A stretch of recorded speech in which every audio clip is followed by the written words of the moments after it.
नमस्ते बच्चों। Worksheet 78 class 10 science subject की वर्कशीट है। टॉपिक है आर एनवायरनमेंट। सो आज हम पढ़ेंगे do our activities affect the environment.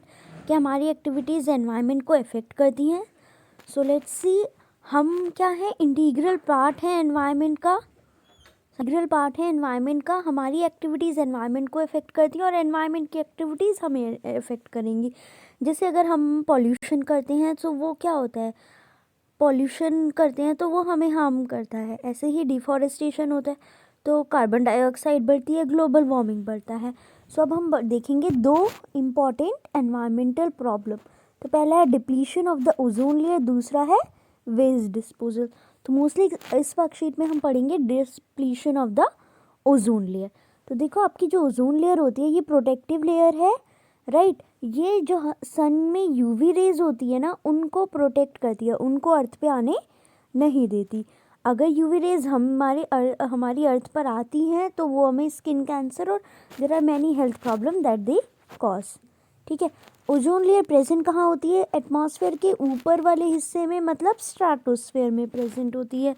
Ozone layer बनती कैसे है? देखिए, ओजोन लेयर ओजोन जो होता है वो O3, इसमें 3 ऑक्सीजन के एटम होते हैं।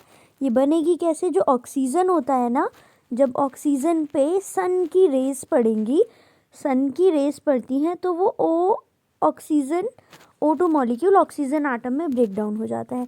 ये ऑक्सीजन एटम O2 मॉलिक्यूल से कंबाइन होकर ओजोन लेयर देता है, जो हमें क्या करती हैं? प्रोटेक्ट करती हैं, राइट।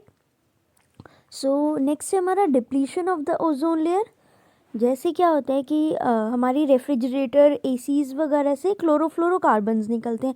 ये क्या करते हैं? ये ऊपर स्ट्रेटोस्फेयर में जाते हैं और ओजोन लेयर से रिएक्ट करके ओजोन लेयर को ऑक्सीजन में ब्रेक डाउन कर देते हैं, तो उसका डिप्लीशन करते हैं, right. United Nation Environmental Programme succeeded in forgoing an agreement to reach CFC production in 1986 levels by all country.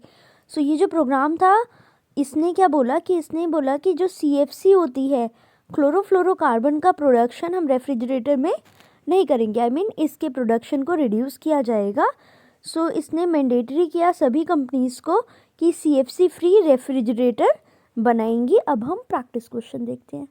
First question is name the radiation absorb by ozone layer. So ozone layer कौन सी radiation को absorb करता है? Ultra violet radiation को। Second question है how ozone molecule is formed in the atmosphere.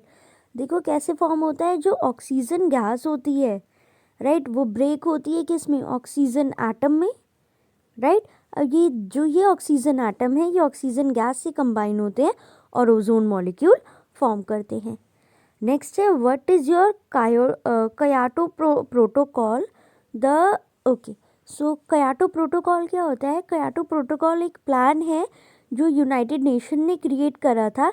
ये क्या करता है? ये क्लाइमेट चेंज को रिड्यूस करने का ट्राई करेगा, राइट। इस प्लान के अकॉर्डिंग हमको CFC का प्रोडक्शन क्या करना है? लो करना है, उसका मिनिमाइज करना है, उसको बंद करना है, जिससे कि हमारा जो ओजोन लेयर डिप्लीशन नहीं हो और ग्लोबल वार्मिंग नहीं हो, राइट। नेक्स्ट है what is ozone, what would happen if the ozone layer in the atmosphere completely disappear. What is ozone layer? Ozone layer क्या होती है? प्रोटेक्टिव लेयर होती है अराउंड द अर्थ, जो हार्मफुल UV रेडिएशन को absorb करती है। अगर ओजोन लेयर डिसअपियर हो जाएगी तो क्या होगा? जो सन की अर्थ है वो डायरेक्टली जो सन की रेज है वो अर्थ पर डायरेक्टली आ जाएंगी। अगर वो अर्थ पर डायरेक्टली आएंगी तो उससे प्लांट्स और एनिमल्स का DNA डैमेज होगा। आपको पता होगा एक्सरे मशीन में हम नहीं डालते, हाथ डालने को मना होता है, इसीलिए क्योंकि वहाँ पर भी क्या होता है? DNA का ऑल्ट्रेशन हो सकता है, तो कैंसर हो सकता है। और क्या होता है कि अगर सारी की सारी रेज सन रेडिएशन अर्थ पे आएंगी तो उनका जो इंटेंसिटी है वो बहुत हाई होगी, जिससे प्लांट क्या करेंगे? इतनी हाई रेडिएशन को एब्जॉर्ब ही नहीं कर पाएंगे। सो दे कैन नॉट वो फोटोसिंथेसिस नहीं करेंगे तो वो मर जाएंगे।